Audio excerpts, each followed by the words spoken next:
For a lot of Hawkeye players, this year's tournament feels a lot like last year's tournament. Win 2 games at home in front of a Carver crowd, then hit the road for a Sweet 16 matchup against Colorado. But there is one Iowa player that's seen this season in a whole different perspective.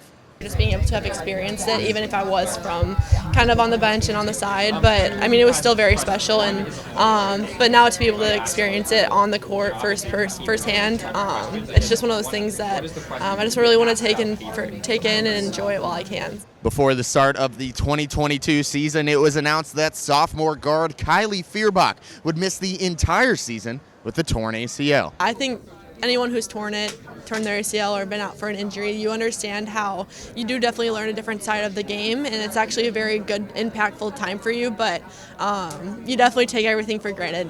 Or you could take things for granted beforehand, and now you just are much more grateful for it. So, getting back on the court wasn't easy for Kylie right away. It took a lot of physical and mental strength for her to get back to 100%. I think originally, when I started coming back, it was more in August, I would say. It was a little tough at first just because I hadn't moved or shuffled like how you do in basketball. It's a very odd thing. But I knew that wearing a brace, I did not want to do that just because that would be a mental barrier for me. But then I think it took about maybe a few weeks, but then once you start kind of getting into the groove of things, and it definitely helps having a great circle and your teammates building you up especially. That's probably the hardest part of the whole process, is that very small span where you have to get back, because you can, it's just you have to trust yourself again. So that was the hardest part for me personally. And recently, to close the season, Feuerbach has been playing with a level of confidence that even she hasn't seen before in herself.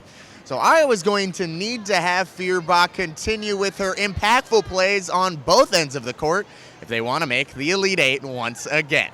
From Albany, New York, Michael Merrick, DITV Sports.